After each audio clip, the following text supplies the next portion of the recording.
Armchair commanders, we call the shots. From our living room thrones where the action's hot. We're the generals of fiction, the masters of war.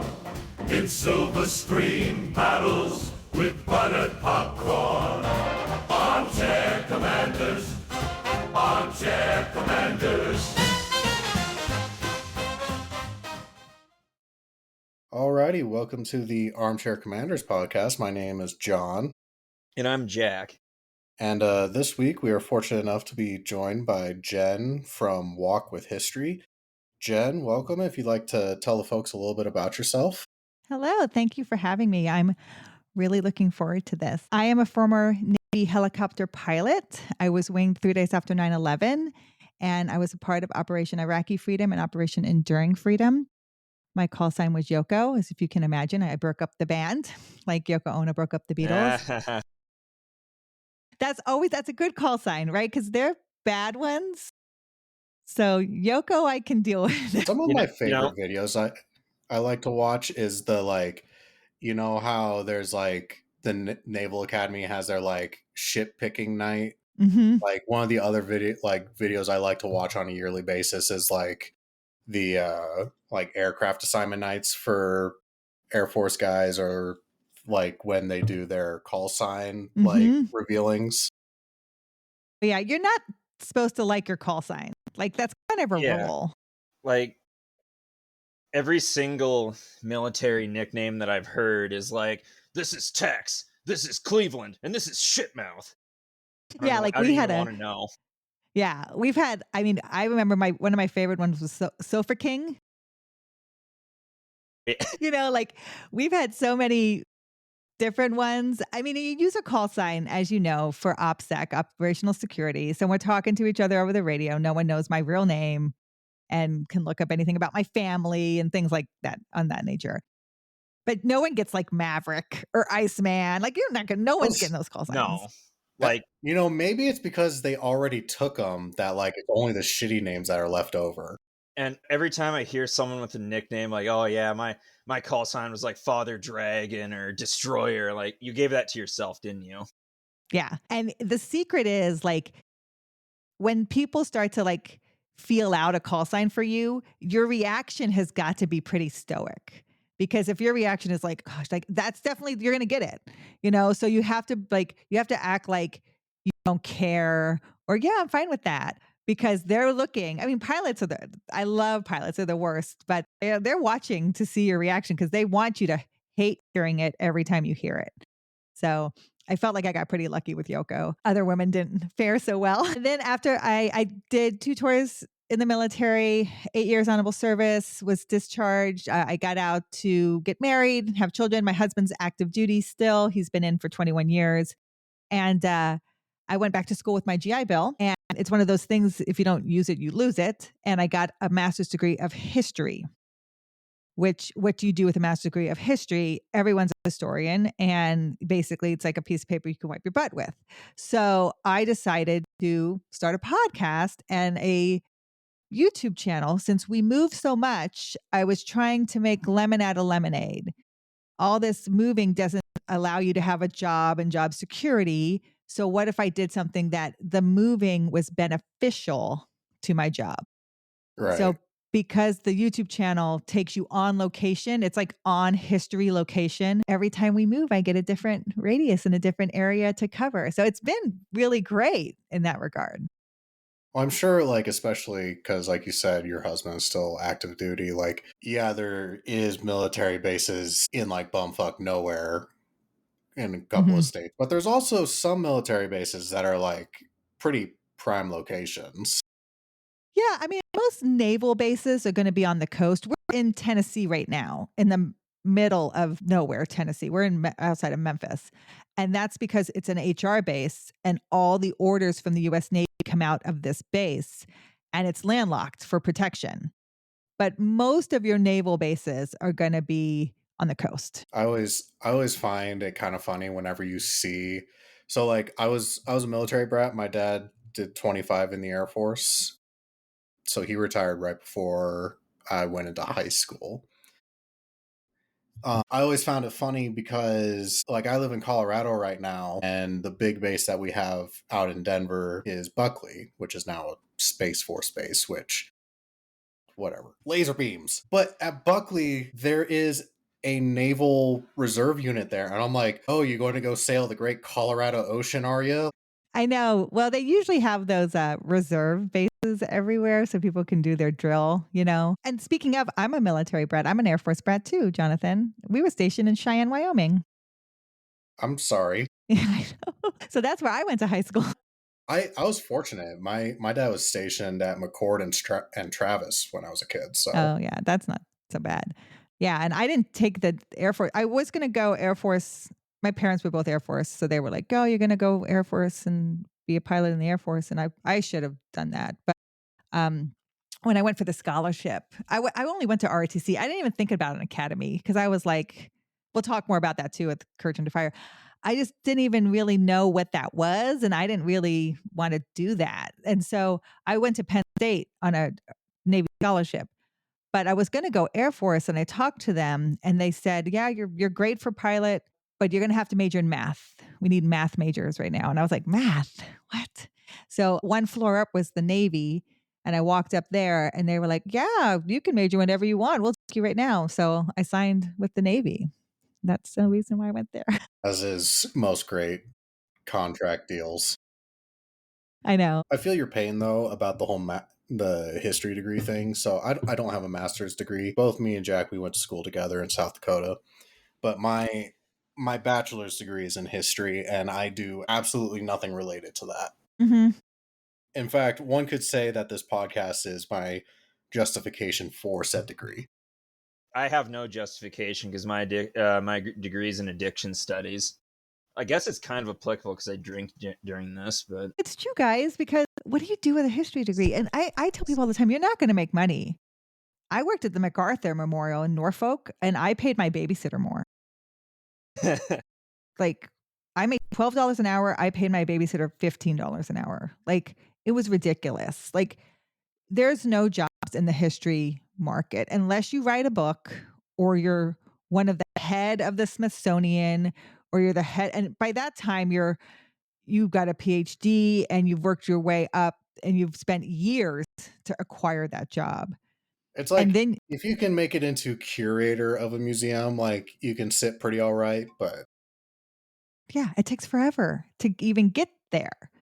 So yeah, I realized early on, like, that degree was just so I could use my GI Bill, because if I don't use it, I lose it. And with the GI Bill, since it was mine, I also got like BAH every month. So not only did they pay for school, but they gave me like, it was like 1,200, 1,500 a month, which allowed me to put my kids into daycare 3 days a week so I could go back to school. I was going to say that's a heck of a lot of beer money right there. I know, right? And if I didn't use it, I would lose it. So use it, right? And I had just had 3 kids. I always tell people it was easier to fly combat over Iraq than to be a mom because I knew where my enemy was and I got 8 hours of crew rest. As a mom, I was like losing my mind, and I had kids pretty quickly because I was older.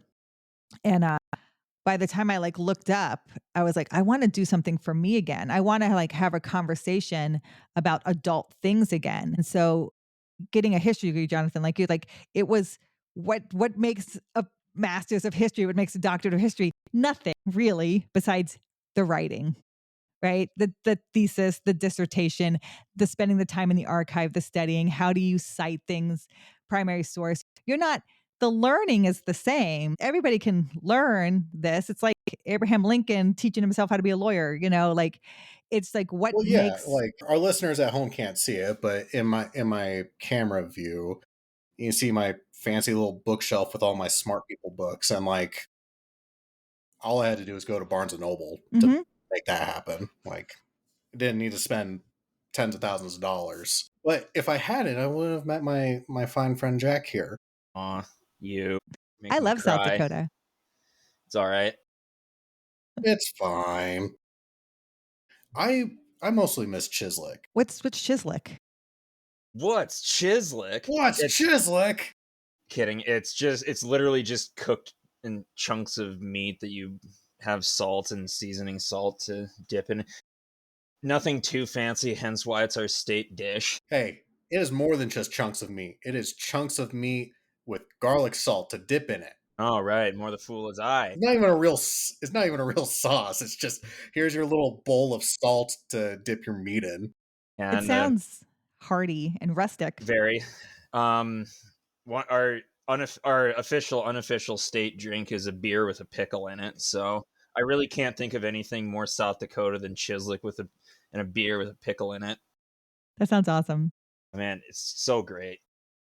I actually ran a half marathon there, the Monuments half marathon from like Crazy Over by Horse to Rushmore. Rushmore. Yeah. And I tell people all the time, it's the only half marathon I've ever done where I didn't see a single person the whole time.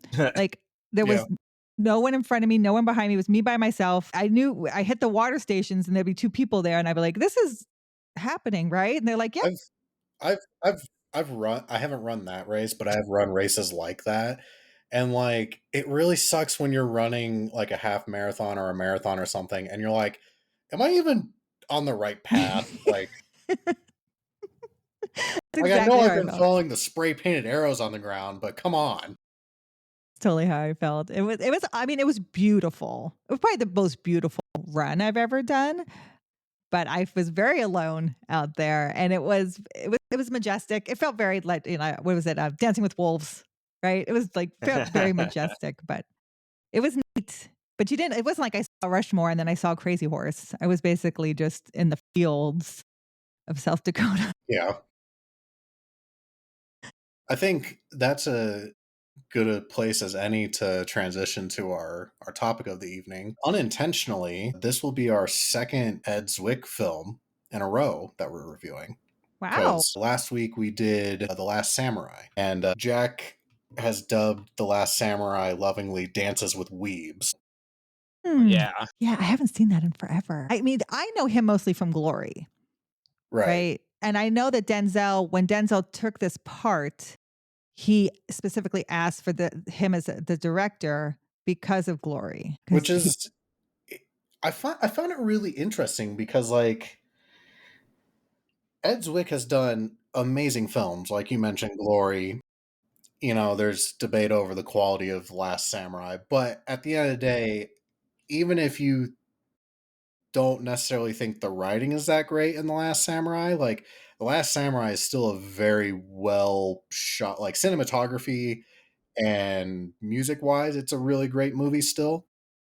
So like having Glory and having Last Samurai on his resume and then having this film, and like I'm not saying that this film was bad by any stretch of the imagination, but this film from the get-go felt like a straight to DVD or straight to VHS kind of film for me. yeah, we didn't even say what film it is yet. No, probably would be helpful, but so we're reviewing Courage Under Fire. And it came out in 1996, and that is when I was actually at Navy ROTC at Penn State. And it's right around the time they opened combat roles for women in flying roles, right? And so I remember watching it because I was like, "Oh, great, this is what I want to do. It's opened up for me. Let's watch a movie about it." And honestly, like guys, I hadn't seen it again since then. I watched it in 1996 and I haven't seen it since. So it was funny because I was like, "Oh yeah." And look at it with much different eyes now, right? I have a much different perspective now after having been in command and having all my crewmen were always men, right? Like after being in Iraq and, flying into Iraq for the invasion of Iraq. And like, so doing all of that, like it gave me a different perspective of it all. I just remember like initially, like I believed everything at face value, everything that they were doing, all the protocol, all the stuff. I was like, yes, yes, yes, that's exactly how it is. Not knowing anything about the military. Yes, that's exactly how it's going to be. And then I just remember Meg Ryan's push ups not being great. And I remember thinking, well, how is she, like, those push ups aren't great. Like, how is she supposed to be like a pilot and setting the standard? Like, who let her do push ups like that? And that's the memory I had from watching it. If there's anything to be pedantic about, might as well be the push-ups. I know, right? And honestly, guys, like women are so hard on other women in the military. Like I'm always telling them, like, you're going to be under a microscope. So you better be meeting all the standards. You better be hitting everything. And, to toot my own horn, I was first in my class out of flight school. Nice. Like I know. And I did it, Jack. I'll be honest with you. I did it because I knew you can't fake it. And if I was going to do this, I want to be first because this was around the time women were kind of getting pushed through the F-14 pipeline and there was some crashes and they were saying that they didn't meet the grades. And I was like, how do you combat that? And my idea was, well, I'm just going to be first. And another thing is I beat everybody in the pool. We had to just swim a mile in full flight gear. I beat everybody. Nice. So those two things I felt like whether or not how you felt about women in the military, I really don't give a shit. But I'm not going to be your example for why women shouldn't be in the military. And I made a point to do both those things. So I felt secure in leading men into combat. Well, I mean, it's one of those things that, like, it's a topic that we've discussed on here before. Granted, me and Jack are just dudes, so we don't really deal with sexism a whole lot directed at us. It's amazing, like, I guess it's not that amazing, but it's almost timely considering, like, at the time that this episode is coming out, a big thing that is currently in the news is, aviation accidents. And, like, I guess how, after your experience of being in the military and, like, having to push so hard and being kind of under that microscope to be the best to, just to even fit in, like, how did that, like, make you feel seeing, like, a military helicopter crashing and then it wasn't okay, where was our safety screw up? It was, oh, this is an inclusive error. So I actually was interviewed on the radio after that incident happened. And again, the investigation will come out and then we'll know for sure. But when two perfectly good aircraft hit each other, it's always human error. It's going to be human error. Now, how much percentage is whose error, right? I've flown that helicopter corridor many times. It doesn't look like the ceiling was being held. So that will have to come out showing on the instruments. If you're off your ceiling, off your altitude, like our licenses and our wings, like approved by the FAA. And I was always like, fear of God was in me. If you're 100 feet off altitude, they would say they could meet you on the ground and take your license away, take your wings away. So you have to be so spot on with that. And it doesn't look like that helicopter was. Who knows what was in their cockpit? And if something was faulty, that will come out in the investigation. Another thing is I've never heard traffic called that way.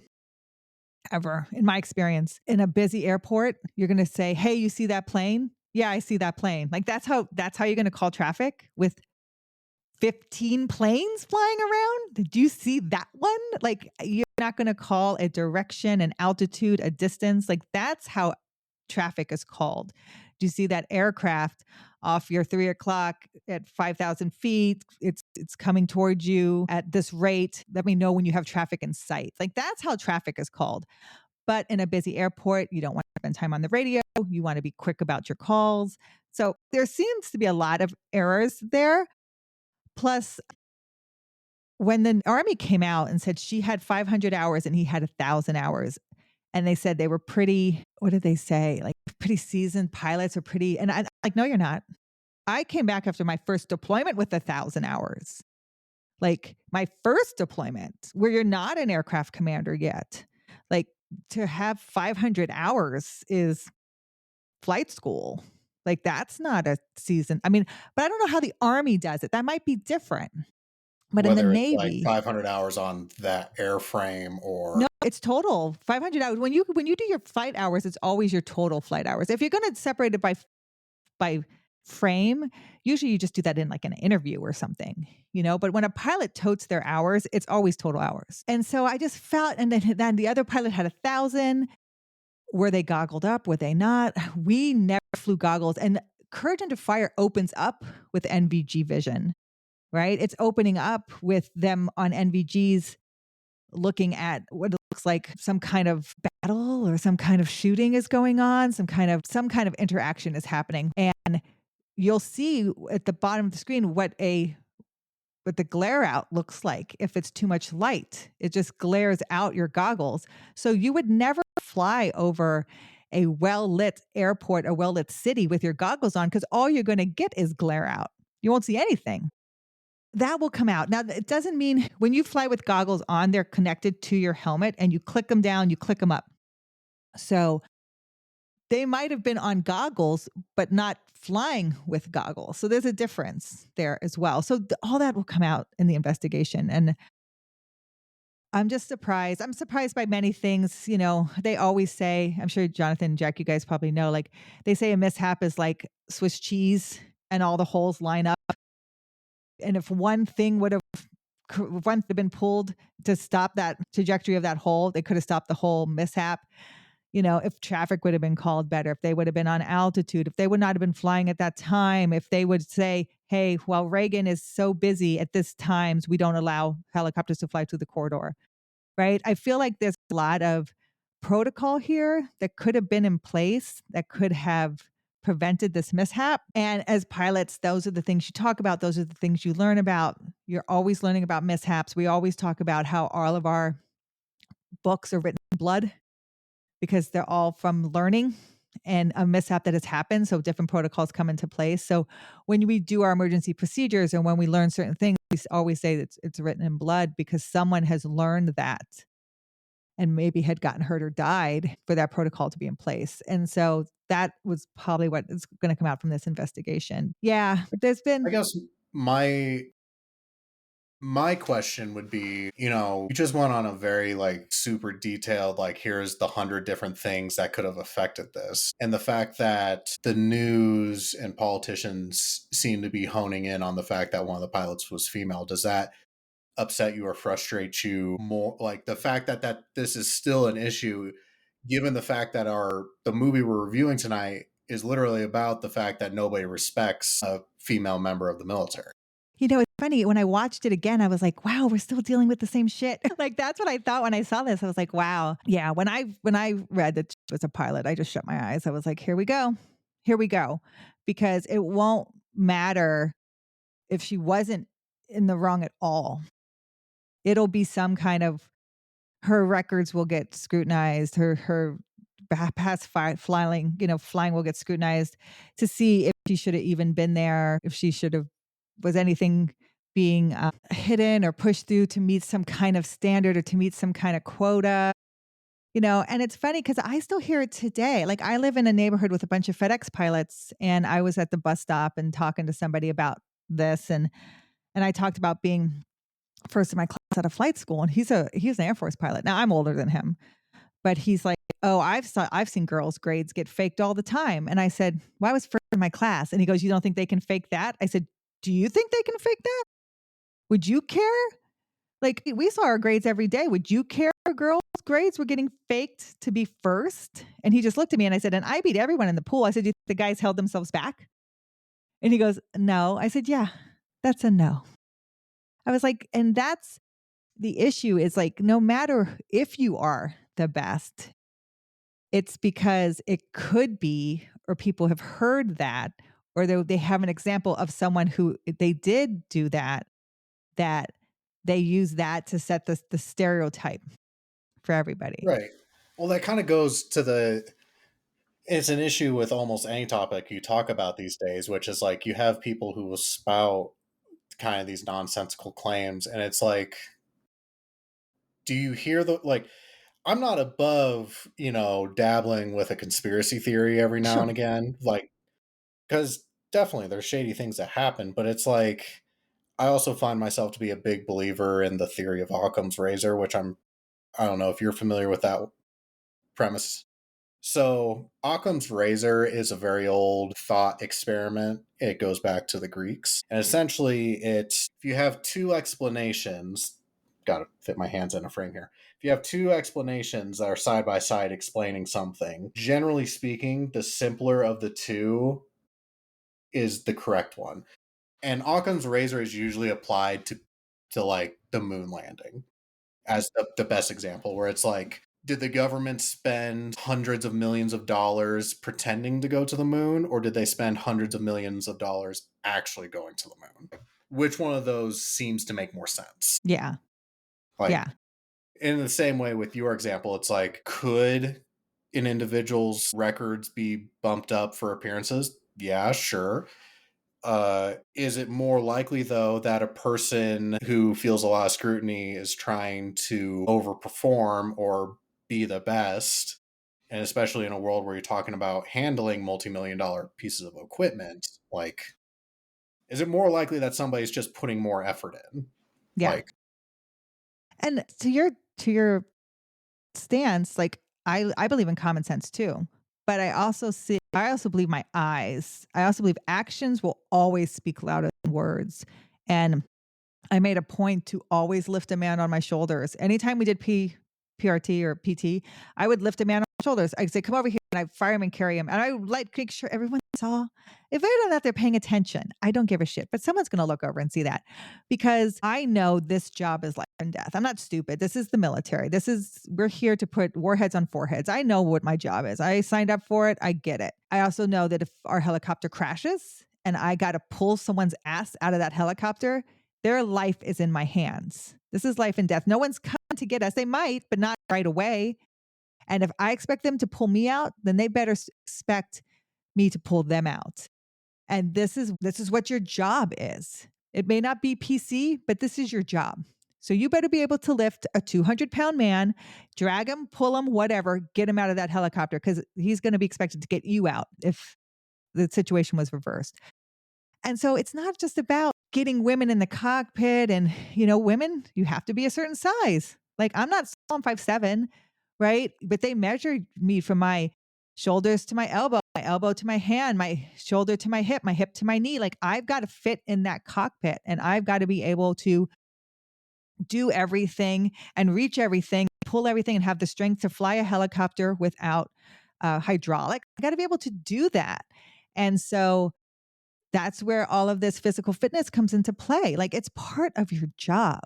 And I just don't know. Sometimes people want to see the PC side of it and are women being represented. And I'm like, that doesn't matter. Who's best for the job is being represented. And so I always say, in my case, I'm like, do you want the best pilot or you want the best male pilot? Because they're not the same thing. Right. But that confidence came from doing it, the actions.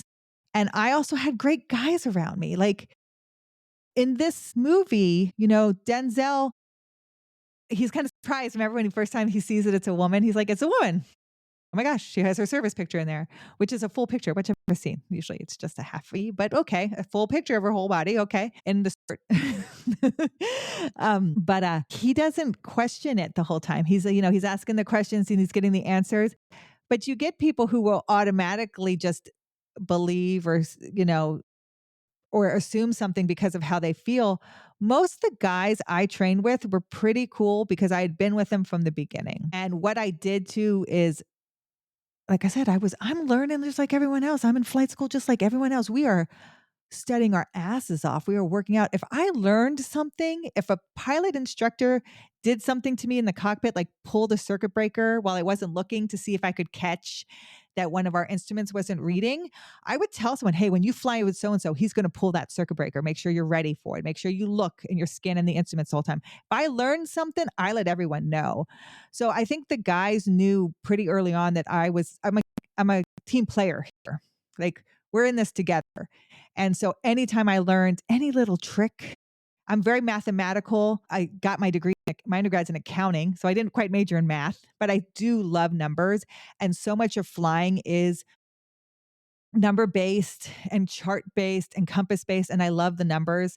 And so I could figure stuff out and how they're going to, instructors try to trick you up. And so if I learned that, I would tell the guys, "Hey, I learned this, I learned that." And so most of my team, with the guys I flew with, the guys I worked with were really great. And I would even say some of my leadership was amazing. But you do get the one or two guys who had to change because women came in and they have a bad taste in their mouth because they saw a woman get pushed through. I see a woman who can't physically cut it, but they're pushing her through, and so they just feel that way about every woman, right? And so you do deal with some of that, but that's where my motto came from before, that I don't give a shit.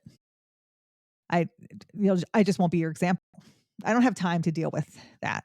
Like, and I mean, so when I watched this movie again, I appreciated the different scenarios they give her The of different flashbacks. the different flashbacks. Right? There's 3 of them, right? Yeah, with each crew member's telling of the story. Mhm. Which is true, because you're gonna have people who will be in the same situation and remember completely different things, especially in combat, especially in high stress situations. But the way she reacted and the way she made the call, right? There's a couple things. I mean, there's a couple things happening in this movie, right? It's about friendly fire, right? There's a lot of that. The survivor's guilt going on, loyalty, honesty, integrity, all those kind of military things. You were talking about the director, like he's really emphasizing military and Washington, D.C., and the protocol and the honor of the prestige of being at the Pentagon. Like when he's at the Bethesda BOQ, you see the Capitol dome in his window. That ain't Yeah. nowhere near the Capitol. It's like perfectly silhouetted, I but know. I'm it's like, like the Capitol's across the street. I'm like, do, like they want you to know. They want you to know like he's in Washington, D.C., like he's doing the military's work. Like I it's think it almost comes off as like because you mentioned like this is supposed to be like hitting on all the major things that like the military, like all the things that like the military would put on recruitment posters, like honor, duty, all that stuff, and this is supposed to be like the dark underhanded side of it. It comes off very like teenage angsty, like I just learned that the government does shady things sometimes kind of film. Yeah, yeah, and it's like, I had read that they didn't get the DoD didn't sign off on supplying them with military equipment for the movie, right? Like, because you like in like what's that movie? True Lies. They get to use the Harriers, Mm, right? Like they really use the Harriers because it's depicting the military in a positive light. Well, I read that the DoD wouldn't let them use tanks or anything, didn't give them anything for this movie because they felt like there wasn't a good soldier among them. And I felt like that was a slap in the face to women because she's receiving the Medal of Honor for valor. right. And The you whole don't think, premise of the movie. and there's not, the DOD deems there's not a good soldier among them. So she's not like, I'm like, oh my gosh, like, isn't that a slap in the face to females, like underhandedly, Well, the you issue know? is they're not killing Transformers. That's Yeah, the problem. exactly. Yeah. Right. Which I think that's I don't know if you've ever seen or you're familiar with it, but I don't know if you've seen like the original Transformer movie with Shia LaBeouf. Well, yeah, a long time ago, but I saw it. But like in one of the scenes, there's a pretty prominent moment where like all our heroes are like walking off of a C-17. And I learned way after the fact that apparently that particular C-17 was like the movie C-17. Like it was a very early model C-17 that they kind of rolled out of normal like operations because it was an earlier model. Hmm. But it's at the US Air Force Museum now. And apparently whatever crew operated that C-17, because they weren't, air crews like putting shit on their airplanes. My dad, he was a crew chief for 141s. And so on his 141, they nose art for it was called the Sandbox Express, and it was just a camel like on a boxcar train. Hmm. Well, apparently for this C-17 that was in Transformers, instead of like how bombers will do like bomb tallies for each bomb sortie, they put a movie camera silhouette for each movie that it starred in. Wow. And it has like 6 or 7 movie camera silhouettes like mission markers. I mean, that's cool. I mean, I always like that. I always think it's cool, but yeah, I noticed, guys, it's so funny. I paid attention to a couple things in this movie. I noticed there was pinup art in the tank.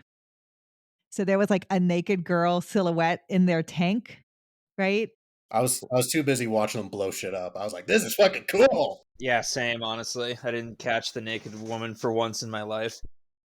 So I was like, because nothing is done by accident, right? So I'm like, so what's the message here? We like, what do women represent? Like, what's the contrast here? And then I noticed that, she cries, right? And they make a big deal out of her crying, and it's explained away in one as, she's breaking, she can't handle the stress. And the other one, it's tension. And she's just like she's been shot and she's letting go of the tension. More men cry in this movie than women. And I counted. How dare they? And ain't supposed to have feelings. Yeah. But that's such a big deal in the military. But it's just like, there's no crying in baseball. Like there's no crying in the military. And people always will notice if a woman gets emotional. And the men in this get very emotional. So I thought that was interesting. To be fair though, like I feel like sometimes and I'm not saying that it's not a good trope or like a good character to portray in a film. Like the PTSD dealing with your past character very much serves a very good purpose in a lot of these films. Mm-hmm.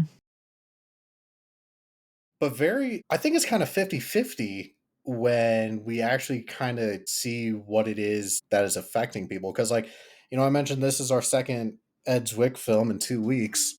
And last week when we did Last Samurai, Tom Cruise's character also plays this guy who's dealing with like demons in his past and whatnot. And in that film, it's literally just like little flashes or glimpses of like, oh, he committed like a war crime against Native Americans. In this movie, it is the opening act. Like it is a solid 10 minutes where we're seeing Denzel Washington be like, yeah, he's a badass, he's in charge of all these tanks, and oh my god, he just killed his friend. Yeah. It was like this was a hardcore opening to this movie, and especially at the very end of it where he's like you see him mulling it over and he's like dealing with what just happened, and he's standing in front of the tank that he believes that he took out himself, his friendly tank, and there's still a burnt out corpse on the top of it. It's like, what the that was probably one of the most striking things. It's like, here's this dude having his PTSD moment where his best friend died and he's like responsible for, killing American troops, and they're just leaving a burnt corpse on the top of this Abrams. Like, what kind of filmmaking choice was that? Like, you're telling me nobody there was like, you know what, maybe we should get that guy down. So it's one of those that you can tell they're trying to send a message and really like push it home. And that's what I felt like with the Capitol building and the silhouette, and he leaves his silver star on her grave, and there's the Washington Memorial right there. There's nowhere in Burlington that you can see the Washington Memorial right there. You'd be better off to see the Air Force Memorial. So I felt like they're really driving things home in this. And that was one of them. Yeah. So it was a real incident. There was a real friendly fire. And so this is 1991 Gulf War, which I want to let everyone know no one was awarded a Medal of Honor from the 1991 Gulf War. And there was a friendly fire incident that involved tanks, and a young man was killed from Tennessee, actually, because there was bad intel. They did not realize these guys were friendly. There was no way to single that they're friendly. They tried to flash their NVGs to let them know, but that didn't comprehend. And in the end, someone lost their life, and they did try to cover it up. It reminds me of almost like the Pat Tillman case. Initially, the Army did try to cover it up, and they tried to promote people who would keep their mouths shut, demote people who were very low in the ranking, and quietly get them out of the military. But it was another Tennessee senator, actor, Fred Thompson, the guy who was in like Hunt for Red October and Feds, I think. He's the one who reopened the investigation, and they found that this was That probably friendly. explains why the military wasn't too keen on supporting this movie, even though it wasn't like directly referencing that. Or, I mean, that's about as close to directly referencing it without actually. It sounds like they were like, oh, we're not doing a movie about that. Yeah, close enough. It was And I don't know much about tank operations, but I know a lot of that was Hollywoodized, even the calls they give. And I I don't hear a know. lot. I thought it was very believable that Private Rudy shot his friends. So I forgot Sean Austin was even in it. I was like, oh my gosh, Sean I had Austin. to I had to backtrack. I was like, holy shit, is that Rudy? Mr. Frodo, I fucked up, Mr. Frodo. Yeah, I had forgotten he was even in it. And you don't have them like putting their eyes on the sights, which is again Hollywoodized because you want to see the actor's face lit up by the green glow of the NVG, right? So they're not really looking into the sights like they should be. And I don't even think the calls are correct that they're giving. I like when, find me a target. I think so. I think so. You think so? So. I think so. Like that's not how things work. I what I got out of this opening scene, besides like typical like dumb boy, like fuck yeah, tanks blow it up, Mhm. was I was like, man, all this really made me want was like, I don't know if you've seen the movie Fury, Yeah, I but love I Fury. was I was like, all this made me want is for Denzel Washington to be in a move like a Fury style movie, but have it be about like the all black like tank all black tank battalion from World War II. Yeah, Like that'd be an amazing movie. That's what I gathered from the first 15 minutes of this movie. I was I like, know. That would be awesome. And honestly, Denzel at that time was young enough to do it. Now he's no way. well, that didn't stop 50-year-old Brad Pitt from apparently commanding a tank. I know, but I'm sorry, I'm a huge Brad Pitt fan, and he looked good, and he can command tanks. He's going to be a race car driver at 62. Like that's going to be his next movie. So, but yeah, so I did like the way he takes. So in the military, you might know Jonathan since you grew up this way. Accountability and responsibility, they're very big terms we use in the military, right? And you can always give away responsibility, right? You can tell someone, you man this post, you take the watch, you're in charge of this. You can delegate responsibility. You can never delegate accountability. So that's why you see COs getting relieved if ships collide with each other. They might not Catch even be on on the fire. bridge. Yeah, right? The Truman just got fired. They might even be sleeping when it happens. But it's their ship. They're the commanding officer. They're accountable always. It doesn't matter if they weren't there. They take the accountability. And so I do remember when Sean Austin's character was like, I killed him, and he says to him, I gave the order. I appreciated that. That is what an officer does. That is what someone in charge does. Is you alleviate that guilt for the other person. Like that's your job. You're the one who gives the order. I always tell people I'm the one at the end of the long table talking why I made those decisions. No one else in the helicopter gives those. And that's why she does say at one point, this is that'd be nice if this was a democracy, but it didn't. And that's exactly how the military is. It's not. I don't need to hear everyone's opinion. If they want to throw it at me, great, but I should know my job well enough. I make the decisions, I make the orders, and I also pay the price if they're not the right ones.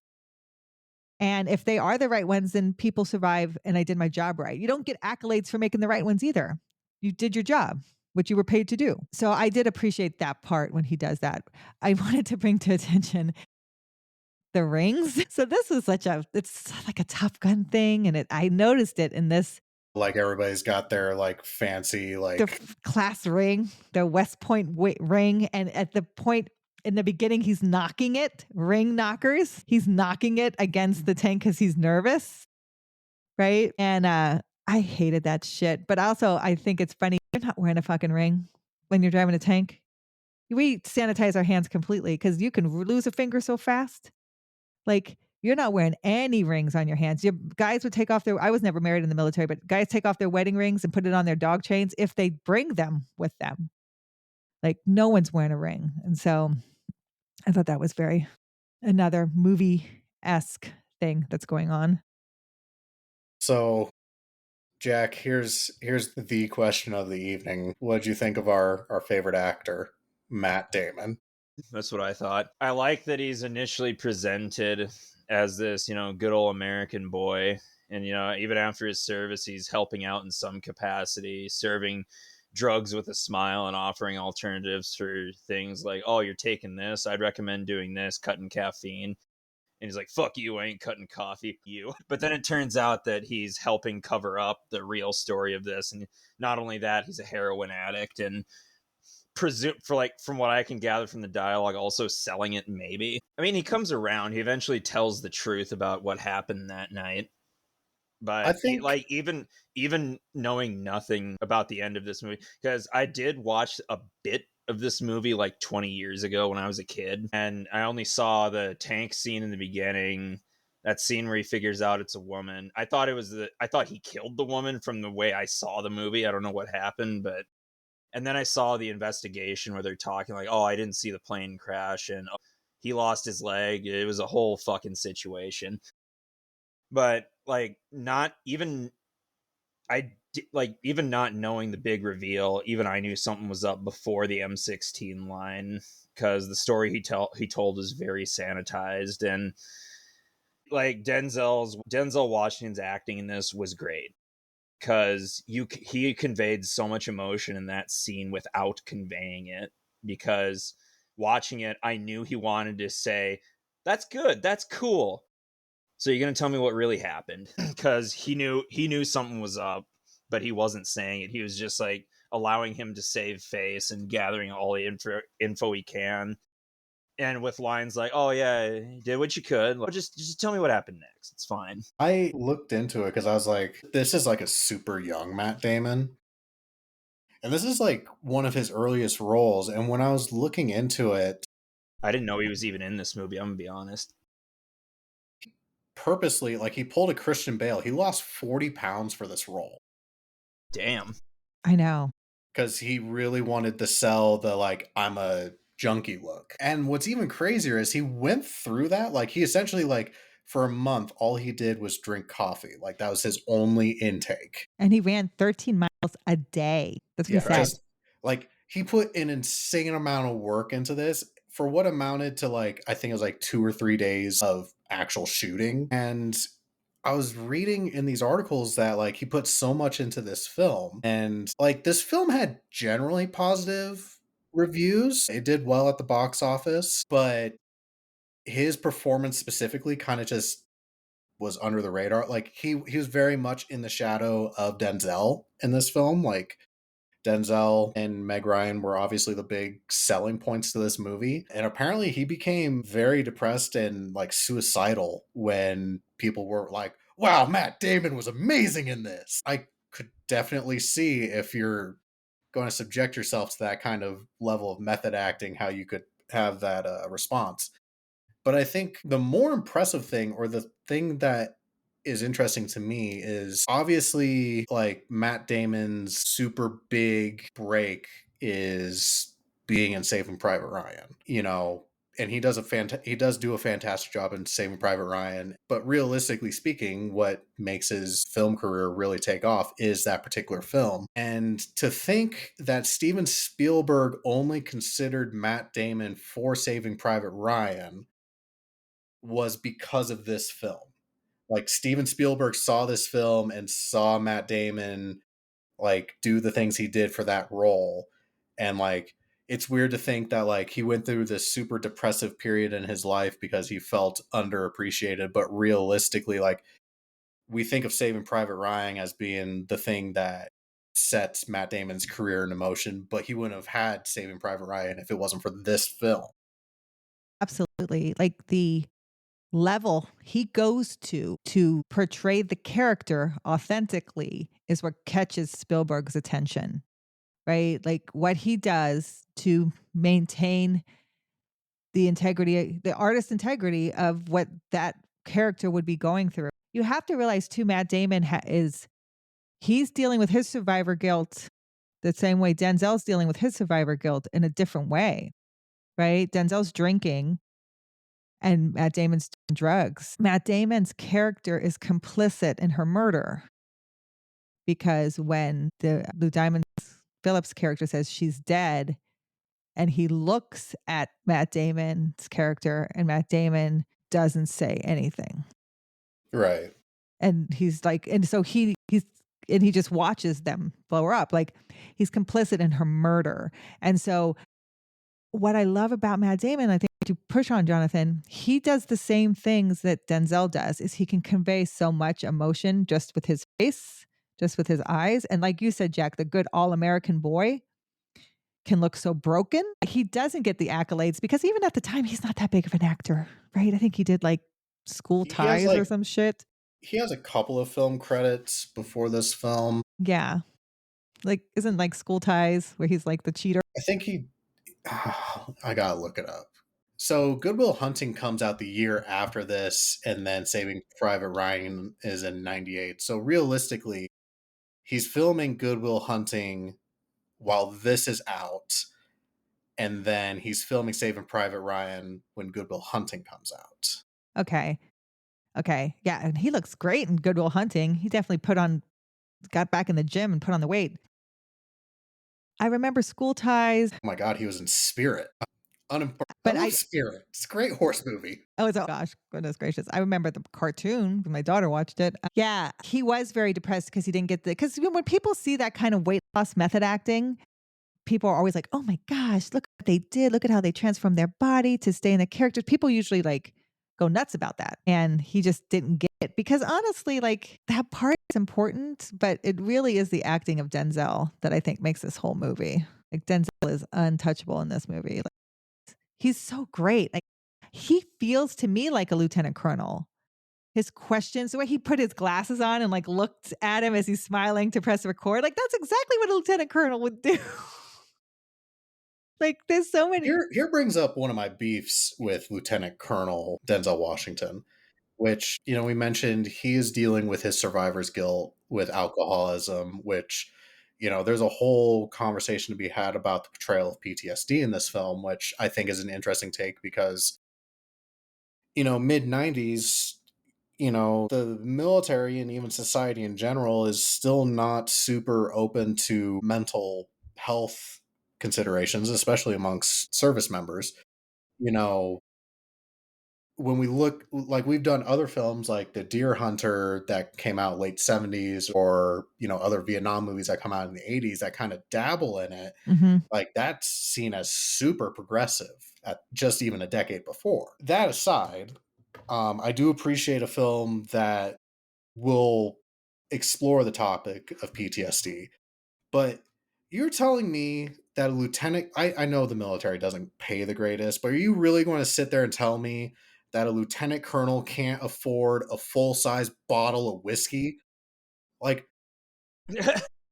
why? Why does he keep pouring little like convenience store shooters into his coffee? Like, he's a colonel. I guarantee he has his own office that he can hide, like, just like my little bookshelf back here, that he can hide a full size bottle of fucking whiskey behind one of his books. Like, I don't So know.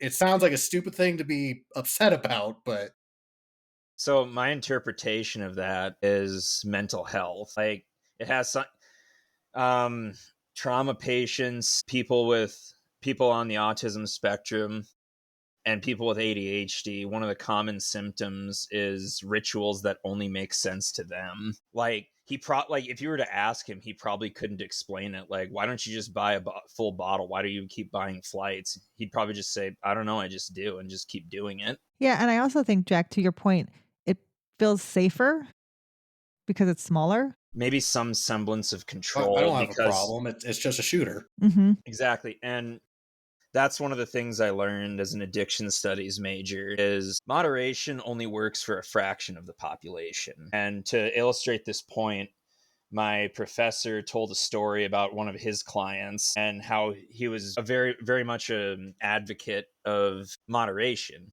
And he went out to the bar and said, "You know what? I'm only going to order one beer, but it's going to be a half beer." So he takes that back to his booth, drinks the half beer, and is proud of himself. So he decides to get another half beer. And then he's like, wow, I have so much restraint. And then gets another. You see where this is going, right? Mhm.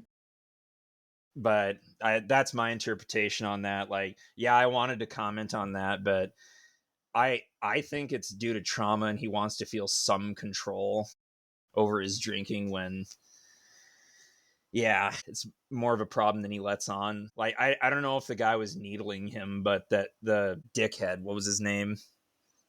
Lou Diamond Phillips Yeah, when he's character. Yeah, Lou Diamond Phillips is like, I know you feel what I feel. Like, I smell it on your pores. Either he was needling him or he could literally smell it coming from his pores. I'm sure he could. I gotta say, so like you, Jack, I saw this film once before, and it was also when I was a kid. I and maybe it's because of my experience as a kid, because I mentioned earlier that this came off as like a straight to DVD kind of film. And when I saw this, it was like on TNT as a kid. And when I started watching it, it was literally in the middle of the film. So I had, this pre Netflix for our viewer base who was unfamiliar with that time frame where you just watch whatever the fuck was on TV. And if, as you might recall, to the scene that Jack is talking about, where he's like, I can smell it on your pores. That's also the scene where Lou Diamond Phillips fucking kills himself. In the most amazingly horrific way possible. So imagine, 6, 7-year-old John just flipping through the channels, sees a guy in camouflage on the TV. It's like, oh, I live on a military base. I'll watch military stuff. That's the worst And time. all of a sudden, Lou Diamond Phillips takes his fucking Mustang and drives down the train tracks head on into a freight train. It's like, Jesus Christ. What the fuck is He's the so military doing? he's so over dramatic. You know, I told Scott, like, if I was investigating something, because that's what you do as a senior officer too. They always give you cases to investigate, right? You're always investigating something because they're like, here's your job, just get it done. And you're questioning people and you're putting together your report. If I saw someone do that shit, I'd be like, what the fuck really happened? Like, what the fuck was that? Like, I'd be standing there going, holy shit, you just gave me a huge pain in the ass job now because I was the witness to this. This is going to be a huge thing for me and my career. And why did you have to kill yourself? Like, what really happened? Like, that you would know there's something here. Like, holy shit. Like, if I saw that happen in real life and I'm investigating something, I would just know everything he told me was a lie. Like, everything, something is going on. And I think Lou Diamond Phillips does such a great job in this of every time he questions him about the case, he can't make eye contact with him, can't look him in He the eye. definitely does a good job of doing that, like, kind of like the douchey, like, undermining of authority type deal. Yeah. Yeah, and he plays off the tough guy who I was the one who came up with the idea of the auxiliary fuel tank, which that is not how an auxiliary fuel tank is. It's put in a helicopter. Like, that Oh doesn't happen. man, I was going to ask you that. I was like, can you just boot a fuel tank off a helicopter? Which cool and all, but I was gonna say that seems cool and all, but I really don't think that would work. But I was going to say what Lou do I Diamond know? Phillips deserved a medal just for landing that flare gun shot. I know. Yeah. Like, do you have auxiliary fuel tanks? Yes. They're basically put on the under part of the helo, like they're connected to the under part of a helo. Can you jettison them? Absolutely. But they're in like a big metal tank. If you could fire something at them to explode them, I guess technically that would work, but they're not a bladder.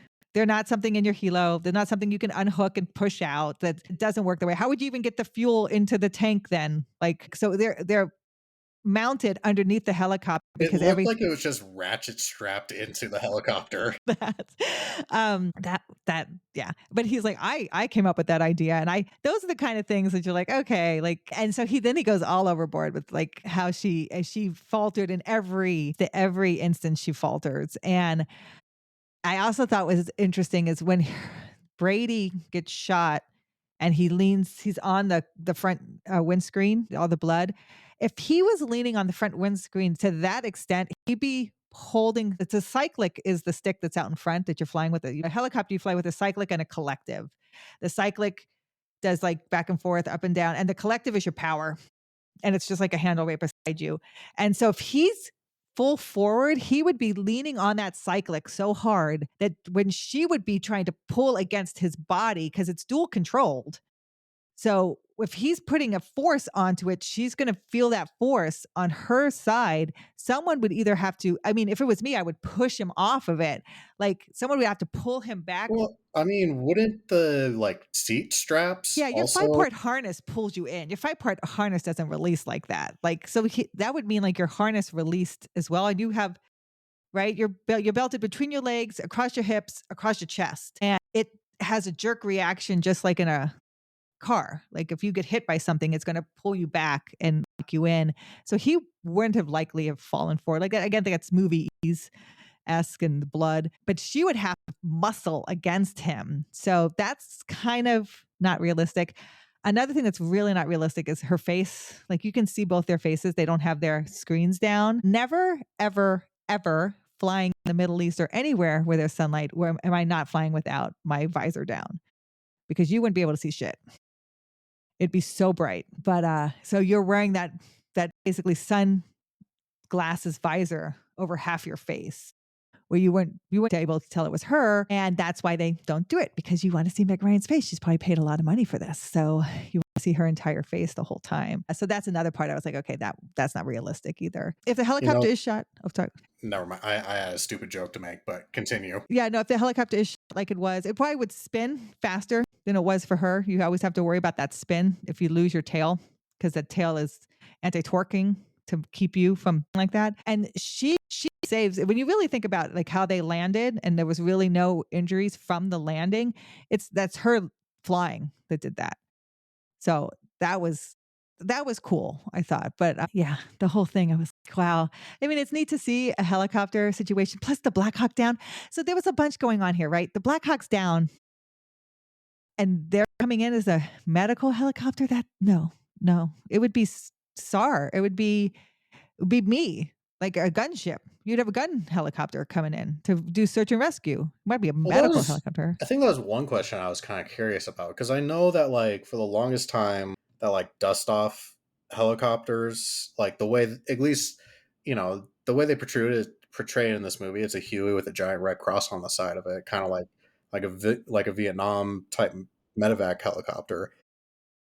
And I know that like with the most recent conflict in Iraq and Afghanistan, like search and rescue helicopters are, like talking about like pararescue teams and whatnot. Like those helicopters are like armed to the teeth.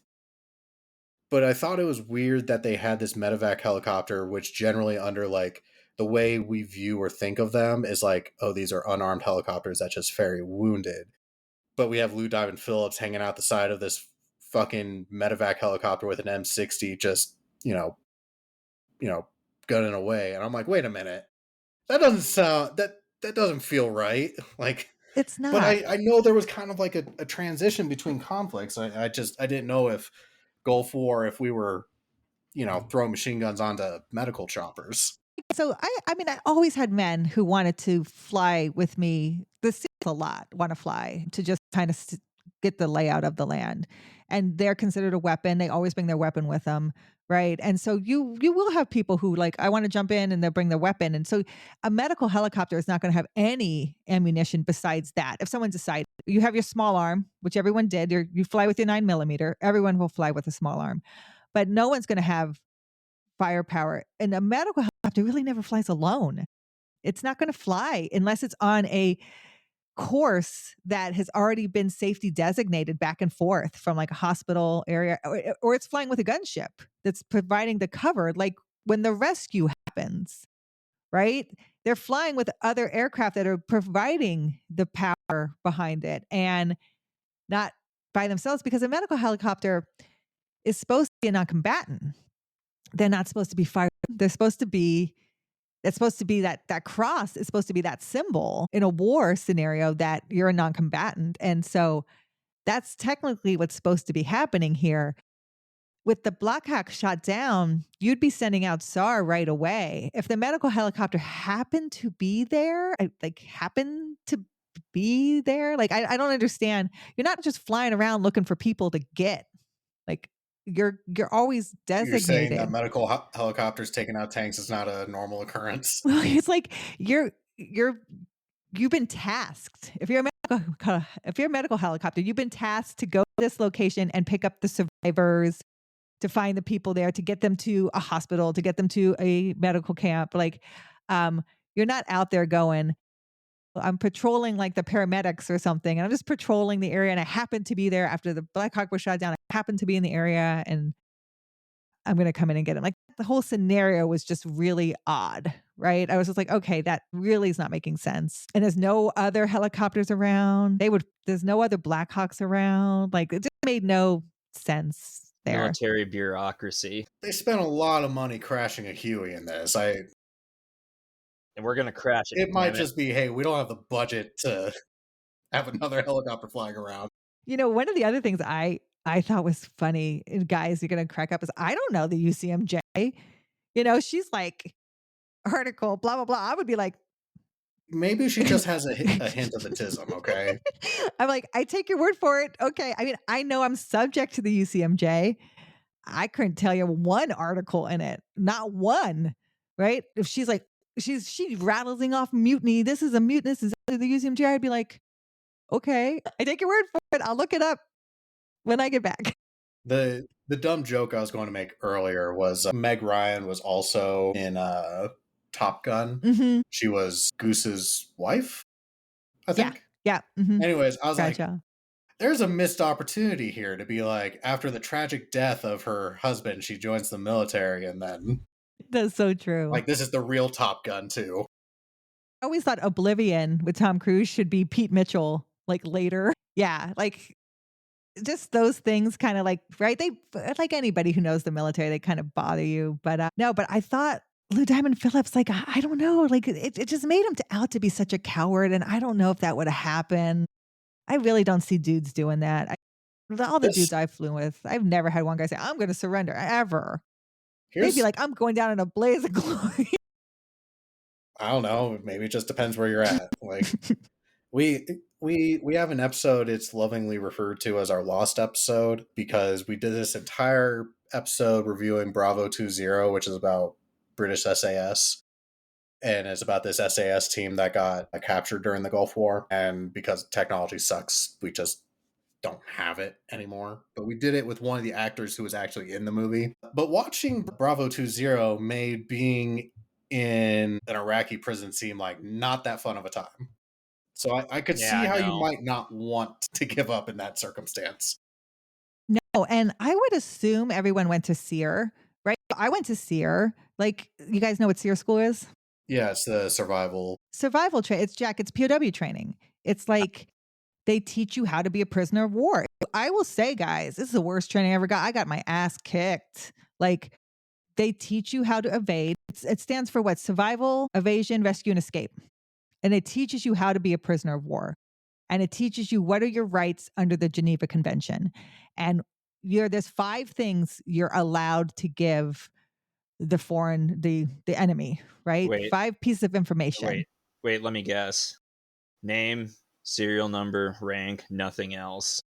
Phone number. I think it's like birth date and the hometown. But you don't have to make it easy for them to get that. It's not like you get captured like and nothing else. One of my favorite jokes from the TV show MASH was they're doing like promotion boards for like enlisted guys, and like, what are you allowed to give to the enemy? It's like your name, your rank, and your phone number. Well, and they teach you to like how to pretend you're so traumatized that you can't remember the things, that you're so scared that you don't even remember what your name is. You don't remember what you were doing, right? They can't get the information from you because they try to teach you, if you give them everything, they're going to kill you. If you give them nothing, they think you don't know anything, they're going to kill you. So how do you keep yourself alive is you've got the information, you're just so traumatized you can't get it. So give me time to work through this, and you maybe eventually. So it buys you time. So this school teaches you this, and then they take you in the field, and then they teach you how to evade the enemy, and then they capture your ass, and then they put you in a cell, and then they strip you down, everybody, and then they give you a coffee can to go to the bathroom in. Then they beat the shit out of you. Like me, they knocked me out. Then they put you in a box to see how you feel being in a little box with the air holes, and they teach you how to handle a lot of this because you know they're not going to kill you, which you would not know in a real life and death scenario. So they're teaching you how your body is going to react, how you're going to react to these situations. And so I would assume my job, anytime you fly over an enemy country, you have to have gone through SEER. I would assume everyone in this helicopter would have gone through SEER. So Loon Diamond Phillips would have an idea of what's going to happen to him. And I'm going to be very honest with you guys. Women did not have to worry about being raped in the Middle East, but the dudes do. My biggest fear, if I was going to be captured in the Middle East, was starvation, because they would put me in a cell and think I don't know shit because I'm a woman, and I would starve to death. They're not going to even waste their time interrogating me. So you're usually allowed to fly with 5 pounds of your own personal gear. In case you get shot down, people fly with different stuff. And I always said I'm going to fly with a little black dress. So when the helicopter crashes, I'd be like, what helo? No, right? I don't know what that is because that's how they view us anyway. My biggest chance for survival would be a Middle Eastern woman, because they look at westernized women as hope for the future. And so they always told me to fly with a symbol, a religious symbol, so flew with a cross. Because even if they don't believe in God, they can connect that you believe in a higher being like they believe in a higher being. And that would be my biggest chance of survival, would be an Iraqi woman. And then they teach you, you learn all about the blood chit. You guys know what a blood chit is? The basically like if you help us, you'll get a reward type piece of paper. Yeah. So we fly with blood chits, and they have basically say, I am an American fighting for my country. If you help me, my embassy will pay you the allotted amount of help you give me. And it's in 7 different languages of the area you're flying over. And it has 4 numbers on the corners that you can cut off and hand those numbers off if people help you.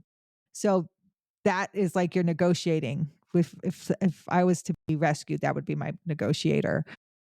So that's what I learned about the Middle East. It was so funny because the dudes are always like, "Oh, you're going to be raped first thing," and I'm like, When you learn all about SEER school, I was like, "Oh, I guess I'm pretty fine." But he would know. They would all know what's going to happen to them if they're captured, if they aren't killed.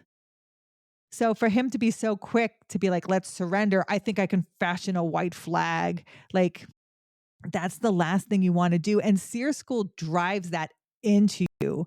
That one, like, what do they say? Like 5 days evading or 1 day evading is worth more than 1 hour of captivity.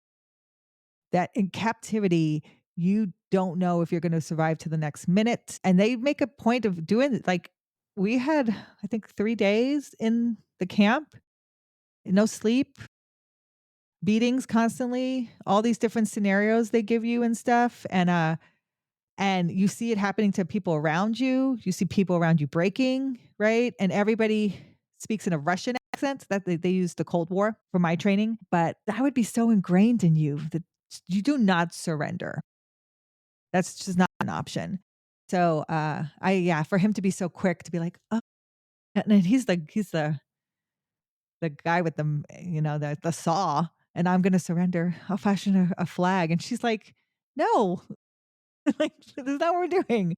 No, I'm in charge and we're not doing this. I expect more from a man who wears a jockstrap unironically. I haven't And seen one of that those in a long time. tattoo. I just saw Lou Diamond Phillips' butt, and I'm like, this is in the 90s, isn't it? Because, I don't know, since the advent of, like, compression shorts, I have not known a single person to wear a jockstrap. No, and he's boxing. I don't know, that's still a pretty big thing in the military. It was just so it was crazy that, but I will say that Lou Diamond Phillips, again, another tremendous actor, and the acting was great. And then you got the other dude who's just self-medicating himself because he has stomach cancer, so you can't get the truth from anybody but Matt Damon. And the whole time, like, he only meets with the Black Hawk crew that one time, and it's the M16. It's the M16 that keeps him going. Like if it wasn't for the M16, he probably would have been done. Okay. Right. Right? Okay. Like it's the M16 question he can't get answered that kind of keeps him going. I have to say too, guys, I thought Denzel's wife did a great job. I think she gave a lot more leeway than a lot of spouses would in that kind of scenario. I feel that I'm a military spouse now, right? And I would be like, get your shit together. Like that's all he would be. He doesn't tell her what's happening. He doesn't tell her what happened and what he's thinking. And she does give him a lot of leeway to work it out, almost as Like if what I gather from it is like she knows that like he's under investigation for something that happened over there, but she isn't in the know that like I waxed my best friend. Like yeah. And it's almost like Jack, you would know, like it's like this is almost a communication style of theirs. Like he has dealt with high stress before in this scenario. So she kind of understands to wait it out. Like the way she goes over to the car and she's like, I don't want the kids seeing you drive away. I'd be like, what the fuck are you doing? Why are you sitting in your car? I have to watch these kids by myself the whole time. Are you ever going to like come out and help me? I need a break. Yeah, I also had issue with that, but I ain't got time for your sad ass. Like I have a life too. That's me, the military spouse. It's not all about you. I think so. I think like the last thing I really wanted to touch on from this film is like, the big point of this is Denzel is conducting an investigation to make sure all the facts line up for a Medal of Honor to be awarded. And there's so much like, even if this isn't like peak cinema, it is a very interesting concept and like a good basis for drama. Especially because like I don't know how much you keep up with like the veteran community now that you're out. I do. I'm in the BFW. So like my dad's also a VFW guy, and also just by nature of being a history person and this being my focus of the world, like even though I'm not a veteran, like I still keep tabs on those different types of communities. And I found it interesting that this whole movie is premised on, we got to get it right for the first female to receive a combat Medal of Honor.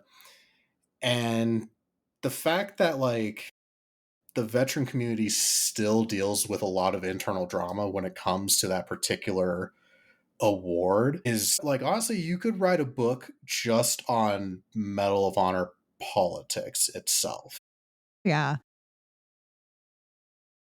Regardless of time frame, we have good buddies. They run a podcast called the Civil Weird Podcast, and they did an entire episode where they were talking about like basically during the Civil War, handing out medals of honor was a little more freely done. And like one of the most decorated regiments in the Civil War, like they had 30 people out of like 100 that got awarded the Medal of Honor.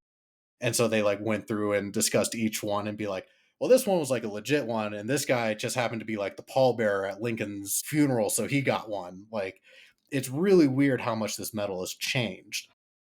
But like, have you like heard much about or have been in the loop about the drama surrounding like the Medal of Honor Museum?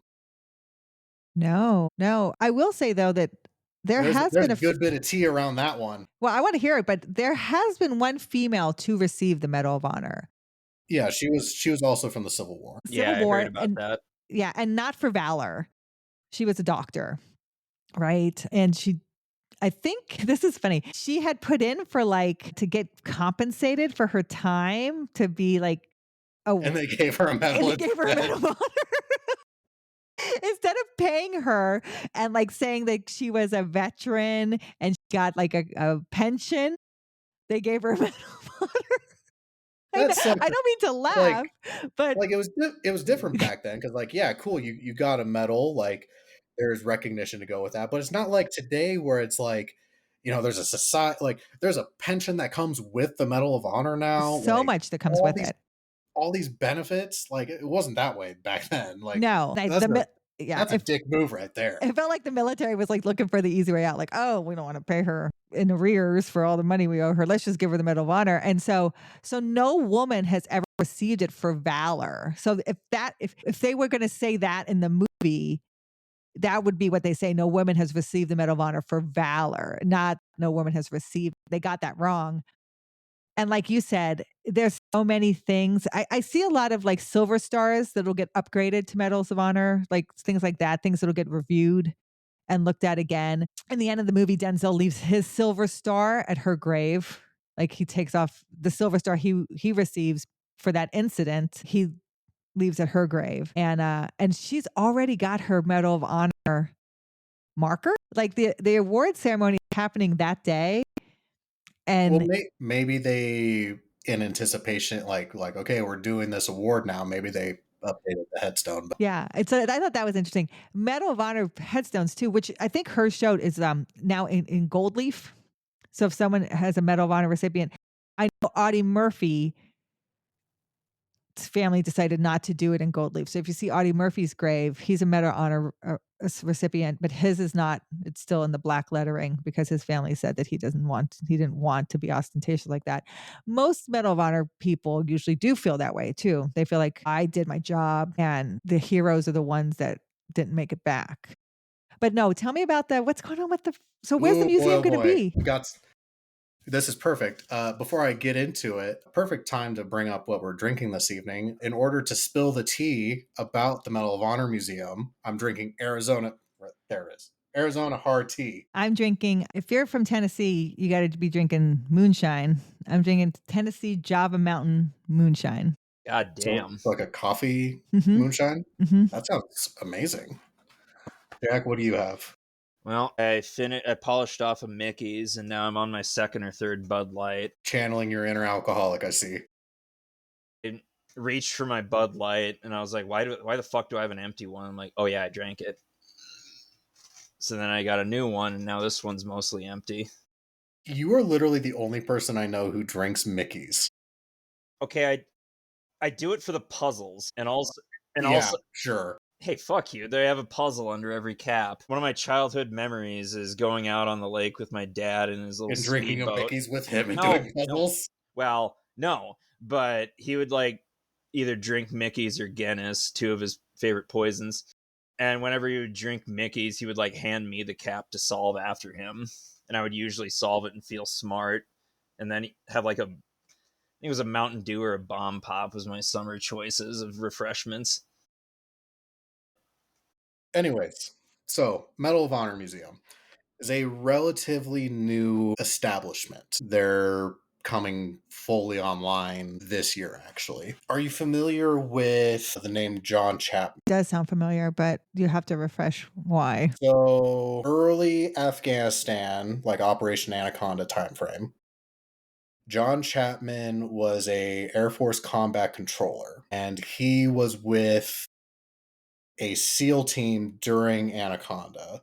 You're probably more familiar with the Battle of Takurgar or Roberts Ridge. And Chapman, this shows you how forgive me, listeners, but off the top of my head, I forget exactly why they were in that area. But Chapman, while they're doing their super secret squirrel special forces stuff, he falls off a helicopter during this operation onto the top of this mountain. See if I think they were retrieving a guy. All right. That was the deadliest battle. So this is in the mountains of Afghanistan. God, those mountains are hard to fly when you're a helicopter pilot. Yeah. So it's also known as Roberts Ridge, which is named after the first casualty of that particular battle. So Chapman is a combat controller who is with a SEAL team. During this operation, he falls off of a helicopter. And when this happens, the SEALs, they're like, okay, shit, we got to go get him. So they deploy, but not exactly at the place where he falls off the fucking helicopter. Okay. Actually, I don't know if he fell off the helicopter or if it was the Roberts that fell off the helicopter. See, this is my thing. I want to spill the tea and my lead up to this. No. Okay. So Roberts falls. Yeah. Roberts falls off a helicopter. A Chinook. They go get him after he falls off the helicopter. 4.5 miles away. Correct.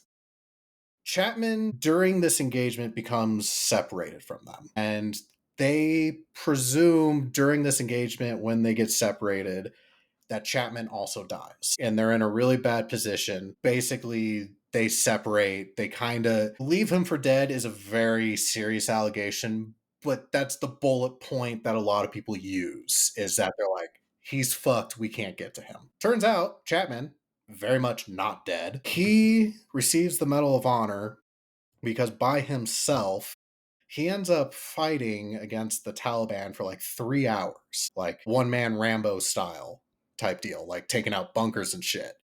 And the reason we know this is because Chapman is actually the only Medal of Honor recipient whose actions have been caught on camera, because there was a Predator drone flying overhead that captured it. So that sets up Chapman's Medal of Honor. There was another individual who received a Medal of Honor during this engagement. Chapman was originally awarded the Air Force Cross, and it was later upgraded. One of the Navy SEALs who survived this engagement, his last name's Slabinski, and he was awarded the Medal of Honor for, basically the way it's written up, is for his attempts to try and rescue Chapman. So this is where people get really butthurt, is because they're like, in Sabinski's Medal of Honor citation, basically it's he tries to rescue fallen comrade, is unsuccessful, does heroic things. In Chapman's Medal of Honor citation is, after being left by his team, goes on this one-man Rambo operation for hours on end before, finally being overrun. So you have 2 guys awarded the Medal of Honor from the same operation, and their citations directly contradict each other. So where does this bring the Medal of Honor Museum in, you might ask? You can go onto YouTube and you just type in Medal of Honor Museum controversy. There's dozens of videos about it, because the vet bro community, veteran YouTuber community is all up in arms and a tizzy over it, because basically there was a push. The Chapman family asked the Medal of Honor Museum, when they were going to open this museum, they were going to do a spotlight of 100, like, obviously there's been thousands of people awarded this medal. What they were going to do is, like, it's going to be a museum that spans the history of it, but they were going to do like a spotlight of 100 people specifically.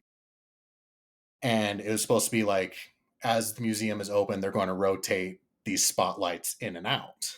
But for the initial spotlight of the 100 people, Chapman was not going to be among them, because the Chapman family reached out to the museum and said, hey, is our family member going to be one of the initial 100 people? Because kind of a big deal being the only individual to have your Medal of Honor actions caught on camera.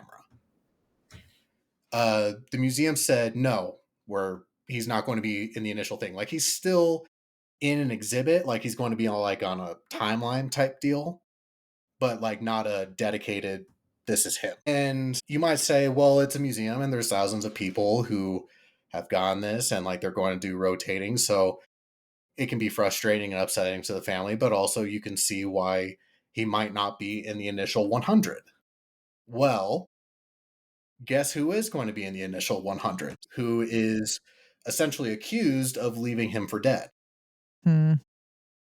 Now, the next step of the Medal of Honor Museum that people are up in arms and are really getting butthurt about is, guess who is on the board of directors for the Medal of Honor Museum? Was he on that too?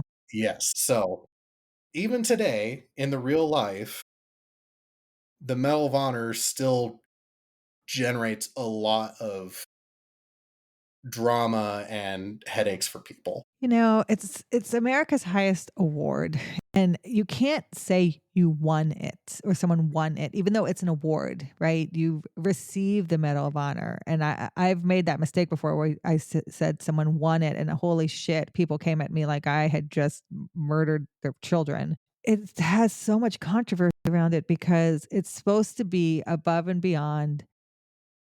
You put your own life into, like you're supposed to like have not thought about your own life at all, which and a lot of times is also your job. But there are some citations I read and I'm like, holy shit, that person deserves Medal of Honor. Like that is a person who did something that was above and beyond what was expected of them in their service. But then there's some people who get it and you're wondering, like you said, like there were so many awarded in the Civil War. There were so many, like at one time they vacated awards. Like they vacated that woman who won the award and they Yeah, reinstated she it. was taken off the the the roll call list for it for like 80 years. Yeah. And so was like Buffalo Bill Cody. Right? And then they gave it back to them, but it's just like you would want that symbol, that emblem to be untarnished. It I don't know. I don't know, Jonathan. Like how do you feel about it? Like I find it hard when your actions didn't result in saving My lives. Like I don't know. my thing is from what I've like read about this particular incident is just that if you were to take both of the stories at face value, be like, yeah, these seem like qualifying events. It's the fact that they're from the same operation and the stories conflict with each other. And it's like, there's not really a way for both of these citations or awards to both be 100% correct if we were to do that. Yeah.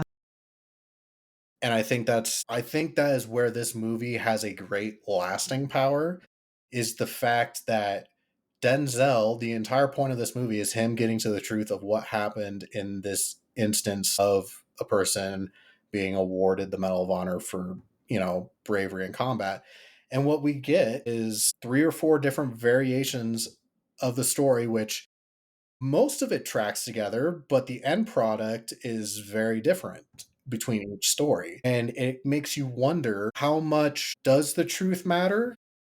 I'm not saying that it doesn't, but at the end of the day, take Meg Ryan's character. The only person who disputes that she was brave in that moment is Lou Diamond Phillips' character, who's trying to take the credit himself. But other than that, every other person who tells this story is basically, yeah, this woman was like, we're alive because of her. She's like incredibly brave and was a leader and all this and that. And it's like, how much of the actual story matters at that point with that type of recognition? But also, you take a look at the same thing with Denzel's character, who's like, I need to be able to tell my buddy's family what actually happened to him. Because to them, the truth matters. I think it's a difficult question. It is. And But I like the fact that this movie, despite being from the mid 90s and not necessarily being like an Oscar winning blockbuster type film, it still holds a place to be able to hold a legitimate conversation for things that are still an issue today. it really comes down to who gets to tell their story. One of the things she says in this, and I wrote it down because I thought it was so amazing. She said, "There will be a reckoning. Count on it." And I loved that because you don't know what that means. It could mean so much. A reckoning. It doesn't have to mean like where how he took it. There'll be a court martial, right? A reckoning is like just this will be dealt with. Everyone will receive what they should receive as an outcome of this. And so I felt like that was such a poignant thing for her to say. I want to stress too that she's receiving the Medal of Honor. And I don't know when they put it on her daughter, I don't know if they put medals of honor on family members. I couldn't find it. Like I always thought they put medals of honor on recipients or handed to next of kin? Like, do they put them on next of kin? Not that I've seen, Yeah, I don't think they do. especially because this was a few months ago, but just prior to the election, Biden did a couple of Yeah, I Medal of watched. Yeah. Honors. And one of them, or two of them, was for Civil War era guys. And for those family members, they just had the medal framed and they gave them like the frame display case. Yeah. So when they put it, like for me, I was like, I didn't like. It didn't feel right to me. It felt like it was a publicity grab, the way they had all made right. It felt wrong, and I felt like this family doesn't seem pissed at all. Right? I would be like, I feel like the parents would be fucking pissed. Like, I don't know, like, especially when different stories are coming out out and stuff. And I don't know. I felt like that whole situation was interesting. And then I love the missing man formation.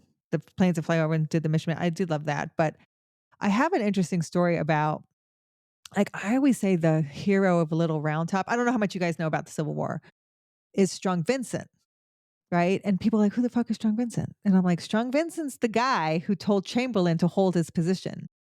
Strong Vincent's the guy who said, Chamberlain, you cannot give up this far left flank of the Union line, or we will lose this battle at Gettysburg. And everyone remembers Chamberlain. Everyone remembers the bayonet charge. Everyone remembers he runs out of bullets and he charges the bayonets because he doesn't give up the left flank. But no one remembers who put him there and told him to do that, because he died. And Or even Strong the Vincent fact that there was a guy even further on the flank than him. and Strong Vincent is in charge of Chamberlain. He rides up to Little Round Top, sees that no one has taken it, no one's holding it. He sees the rebels are coming, and an officer without direct orders, he's a colonel, decides, I'm going to put my brigade up there. I'm going to put my men up there. So he takes his 4 brigades, puts them out, puts the 20th Maine on the far side, tells Chamberlain, you do not give up this position. We are the far left flank of the whole Union line. If they can get around us, they're going to cripple us from behind. He goes, so whatever you got to do, you hold this. And Chamberlain's like, got it, right? And Vincent goes out in front of all the men just as the rebels are coming up from Devil's Den, and with just a riding crop, he doesn't even have a gun, and yells at them to not give him an inch, and he gets shot and killed. And he's posthumously awarded general by Lincoln. No one knows his story because he died. And everyone knows Chamberlain's story. I always love to walk into gift shops in Gettysburg and say, do you have a Strong Vincent t-shirt? And they're always like, nope. And I'm like, do you have a Chamberlain t-shirt? And like, yeah, we have 3 of them. And I'm like, yep. So I feel like that Maybe it has story, to do with the Jonathan, mustache. huh? So maybe it has to do with the mustache. Like, Oh, he had the more photogenic. Strong Vincent had the mutton chops, which I love, the mutton chops. But Jeff Daniels plays him so well in the movie, right? Like Jeff Daniels like kills that part, so everyone like loves him. But I feel like in this situation with these Medal of Honor, these conflicting Medal of Honors, I don't know the whole story myself. When you're alive to champion your story, and I see this gentleman has championed other things, like he's participated in the rescue mission with Jessica Lynch. He's done some stuff, you know, publicly spoken about things. Like he's championed his career. And when Yeah. you can do that, and you're still alive to do that, you just, I don't know if you just bring more spotlight to it. And so people utilize that. And, you know, like any museum, they want people to visit it, right? They want people to be the face of it, and to have someone who's alive and who can speak to it more so might bring in more visitors. But like you said, ethically, is it? And like you said, that's what the truth and integrity come into play. And I think that's what this movie does well too, because we don't really know. It's not like we're told exactly like what is the truth. Matt Damon's story is the last story we hear. Yeah, there's never a definitive this Mm-mm. occurs. We Mhm. still are left with here's 4 different iterations, and us as a viewer, we have to decide for ourselves. Yep. And based on people's actions, which one was more accurate. It's not like I said before, like people will give you different scenarios from being in the same event, especially in combat. And so we're never told like this is exactly what happened. She can't tell her story, right? And but the last scenario is the one that has the M16 firing in the end. It has an M16 firing 100 rounds on 30 round clips, which is like amazing. But Magic. it's magic. And I'm like, why did they send someone else into cover? Like, what if she couldn't do that? They would be screwed. Those guys were coming at him pretty intensely. But it does have you wrestle with this truth and memory. Like, that's kind of what I do with history, walk with history. Your memory of history becomes your truth, right? How you remember it, how you're taught it, how you recall it becomes your truth. And does, Well, I think like a great example of that is, there's tons of, history YouTubers that very much lean into the comedic aspect of things because that sells the story. You throw in a good joke, like it's what we do here. We watch movies and we sprinkle in history here and there while we talk about movies.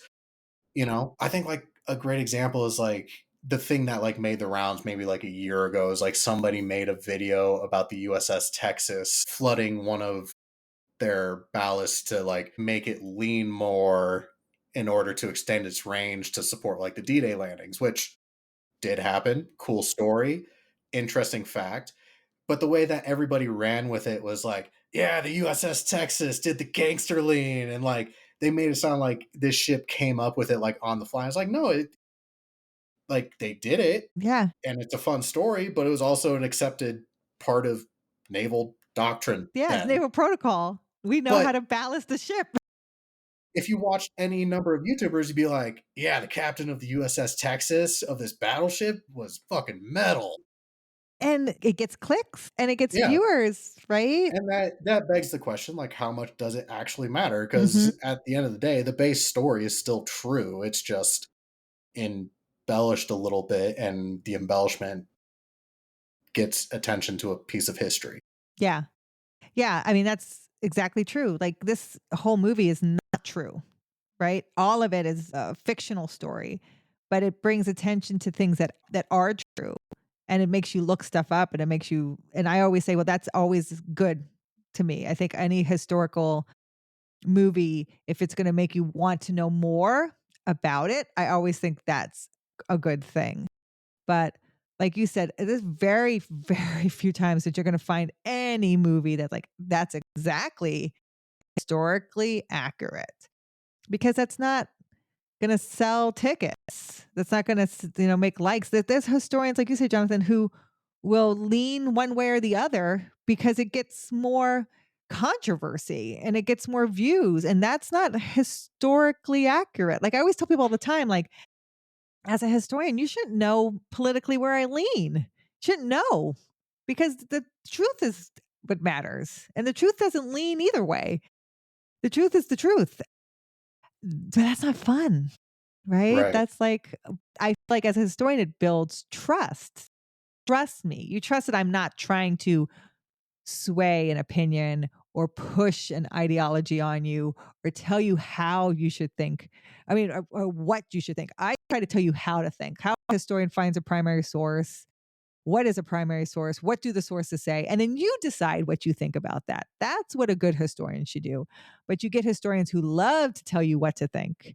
And they love to tell you what to think based on cherry picked facts that, like you said, can be looked at a certain way to evoke an emotion.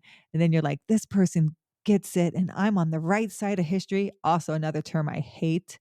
I'm on the right side of history. What side is the right side of history? It's Well, the it's accurate all a side matter of of history. hindsight. Yeah. They I'm like, always say it's the right side of history.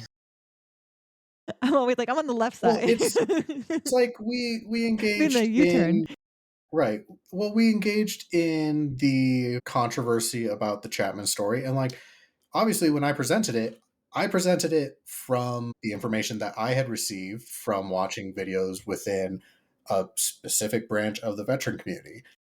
Perhaps Slabinski's story is closer to the truth than Chapman's story, but just in the way things have been presented to me and the things that I've seen, it definitely seems more problematic on Slabinski's side of things. Yes. And those are the issues that should be tackled. I think if Slavinsky wanted to maintain that transparency and that integrity, like, those are the things that should be tackled. You shouldn't shy away from them. Like, I don't know, when it comes to the right side of history, I always tell people the right side is the accurate side, because you can really only make informed decisions from the truth. I think people get confused about when it comes to history of conflating what happened versus its effect. Like I can say that, Hitler invaded Poland in 1939. That is a fact. How you decide to narrate that fact afterwards, like you'd be like, that's the start of World War II. Well, shit, people will argue over whether or not even that is what started, I'm doing air quotes, Mhm. started World War II. Because some people would be like, well, the Japanese invasion of China or this, that, all these other things. Like, at the end of the day, World War II happened. Hitler invaded Poland. Japan invaded China. All of those things are fact. Now, whether you want to prescribe one particular event as being the moment, like that's a matter of opinion. And I That's think totally that's where people confuse being on the right side of history. exactly. You know, I there's so many terms I hate. I always hate the term history repeats itself because I always say just this I use the analogy, does a man step into this to a river twice? Does the same man step into a river twice? And the answer is no, he's never the same man, it's never the same river, right? History will never repeat itself because we'll never be in 1939 world again. We'll never be with that type of technology, we'll never be with that type of communication, we'll never have that type of lifestyles. I prefer Stephen King. Are you familiar with 11/22/63? Mhm. Yep. So, in that novel, the phrase he uses a lot is history doesn't repeat, but it harmonizes. Yeah, and I like the echoes. I've heard history echoes, but I like the harmonizes, and that's what I like. I like when you can see parallels sometimes, and you're like, "Oh, that kinda reminds me of this, it kinda reminds me of that," but it doesn't repeat. People really wanna push things into certain boxes of history that happened before, that this is gonna happen again because this is what happened before, and this was gonna happen again, this is what happened before, and I'm like, "Okay, it'll never be like that again."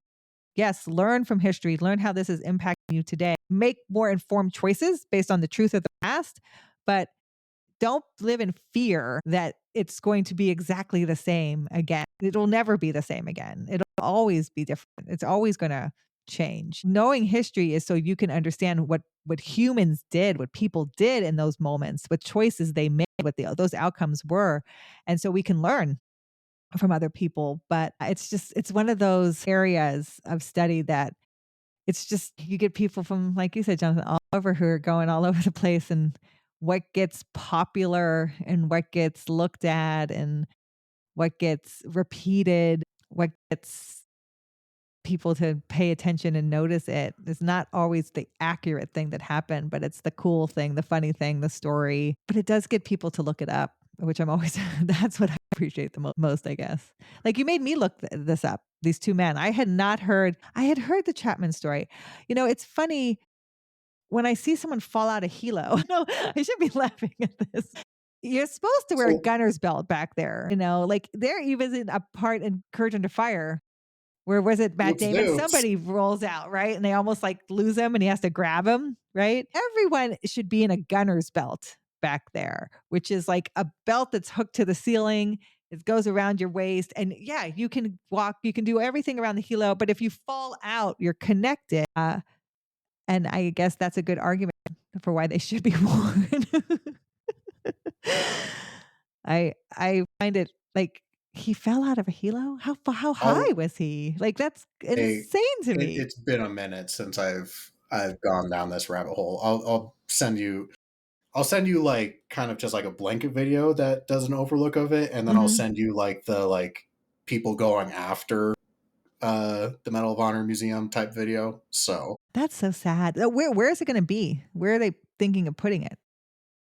mm, I mean, that's kinda sad. So, I wanna know what you guys thought about this movie. What do you think about, Meg Ryan's portrayal of a military woman? Did you guys like this movie? Did you not? I like this movie. You're I like, think you bring it up is as good a time as any. As we generally like to rate our films. "Oh, We yeah." do it on a 1 to 5 rating. We don't do stars because we think stars are boring. So we usually pick an item from the film that we think kind of stands out or is representative of the film or just something we found amusing. I'm always open to suggestions. I personally was struck by Denzel Washington because it seems like regardless of whatever film he's in, he has some sort of thing in his contract that says he has to eat something fucking weird. Like I think there was like a movie where he ate an orange with like the rind still on it. So like in this movie, he replaces alcohol with coffee. Yes.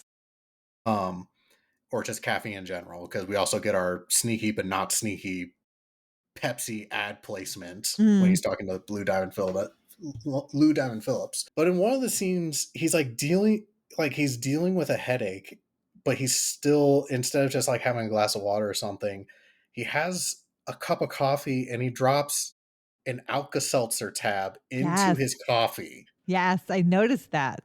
And I'm like, that, like, I'm going to have to try it just for the kicks and giggles of it, but I'm like, that has to be fucking disgusting. Like, that sounds terrible. And it stuck with me for the whole movie. So I would like to do 1 to 5 Alka-Seltzer tabs in coffee, but if there's another rating, we can go with another rating. That sounds good to me. I mean, I think black coffee tastes horrendous. So, I mean, it would only taste worse with Alka-Seltzer, and it's they, So, Jack, 1 to 5 Alka-Seltzer tabs.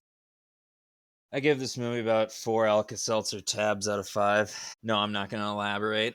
Fine, fuck you too. Jen, 1 to 5 Alka-Seltzer tabs. I mean, I thought the acting was just so tremendous from everybody, right? And like you said, Matt Damon gets the attention of Steven Spielberg in this. The chief of staff for the general, too, his aide, is the guy who go on to play House of Cards, the chief of staff House of Cards. I have to say, since I revisited it, I really liked it. I'm going to say 4.5 Alka-Seltzer tabs. I really liked it. I also enjoyed this movie. I think the acting is good in it, and I think it is an interesting topic to explore. There's a lot to take away and think from this film. That being said, it's really hard to go from just a few years earlier, Edswick Makes Glory, which is like probably one of the top 5 or top 10 war films of all time, to this. And it's like, how in a span of like 6 or 7 years do you deteriorate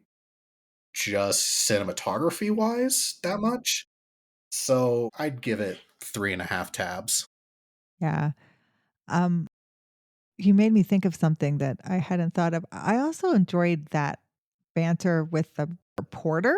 I thought, wow, what integrity. A reporter has such an. Don't you wish they were like that today? I don't have great opinions of reporters, I thought, which and Jack can attest to that. He used to be in the journalism program before being addiction studies. You know, the ones that are often shut up. yeah, I felt like this guy's never going to be. I mean, this movie again was filmed in '96, but I feel like as a reporter today, he never would be making it. He wouldn't be getting any clicks.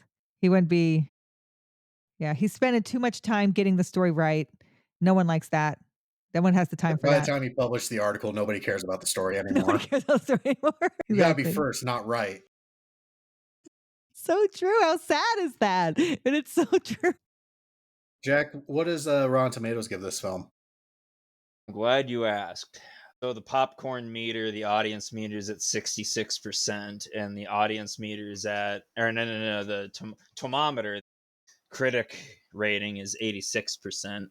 That's a pretty solid rating from the critics. Not necessarily mad about it. I think I'd go more with the critic or the popcorn meter, but Yeah, like I thought Meg Ryan played a female military person very well. I thought she played her scared and wavering in her decision very well, and then she played her direct and knowing her shit very well. Kind of remind me of Demi Moore in A Few Good Men. Like she's not trying to be anything else than what she's supposed to be, and that is what I think. Like I appreciated in Top Gun Maverick, the girl. Like you're not supposed to be anything else than what you're supposed to be. You don't have to act butch. You don't have to act overtly this way. You just do your job and do it well. You don't have to act one way or the other. And I thought Meg Ryan played that well. It's a hard part to play when your whole part is an afterthought. so that has been our review of Courage Under Fire. Jen, thank you so much for joining us. If you'd like to take the time to tell the folks about social media accounts, YouTube's, any projects you got coming up, the floor is yours. Thank you. Yeah. So I'm Jenn of Walk with History. It's a YouTube channel where I take you on location to historic places. And our new video this Wednesday. Well, the new videos every Wednesday. So, and I don't know when this is going to air. So just know new videos every Wednesday. But I have a more controversial one that just came out of Fort Pillow and Nathan Bedford Forrest, Civil War. But we have some coming out about New Orleans and the World War II Museum in New Orleans and why it's in New Orleans, and some controversial stuff about Stephen Ambrose, which will be very interesting because people love him, but there's some controversy there. It's okay. We've thrown him under the bus Yeah, a we've little bit covered here. that. So Oh yeah, so you guys know there's some. Yeah. Yeah, it's very interesting. Stephen Ambrose, very interesting gentleman. we're halfway through we've been doing Band of Brothers as a bonus reel series. Cool. Yeah, I have Aldeborn. I went to Aldeborn for Band of Brothers, and I sit on the bench where Dick Winters saw the Barnes family for the first time as they're tending to his son's grave, and they ask him if he'd like to live with them. And I talk about Dick Winters. I sit on that bench so you can see like where he saw them from, and how Dick Winters says that living with that family really reinforced what he was fighting for and how he led his men. So I talk about that. And I leave a flag for the barn. They're now deceased and they're buried in that same cemetery. So I leave a flag for them. But that's what I do. I take you on location to history and tell you why I'm there and the significance of that location. And then the Talk with History podcast comes out every Monday, and that's kind of a more in-depth look to the episode. So how do you travel there? Where should you park? Where should you eat? What do you want to see when you're there? If you only have one day, what's the things I don't want to miss? Like I kind of spell it out for you to make it easy for you to travel to these places. I have some celebrity interviews. I do book interviews. I had the original George Washington from Hamilton, Chris Jackson, contact me. He saw my video. I saw that episode. Yeah, Fort Necessity. He loved that I went to Fort Necessity and I explained what he's singing about. And history has its eyes on you. And so he's my 100th episode interview. And so it's kind of that kind of stuff in the podcast. But yeah, that's where you can find me. I'm also on Instagram and Facebook. But if you're interested in watching the videos or listening to the podcast, anywhere you listen to podcasts, you can find me on Talk with History. And the YouTube channel is free to subscribe and watch. Well, thank you again so much for joining us. Jack, do you have anything? I do not. Alrighty. Well, if you've enjoyed this episode, go give Jenn a follow on all her different places. If you enjoyed this episode, please leave a review. The stars do matter. If you want additional content from us, you can find us on Facebook, Instagram, YouTube, TikTok, all those good places. Until next time, I have been John. And I've been Jack. And Jenn, thank you again so much for joining us. Thank you. And we will catch you all later. Bye. That's all you're getting. Fuck you. Thanks, Jack. Anytime.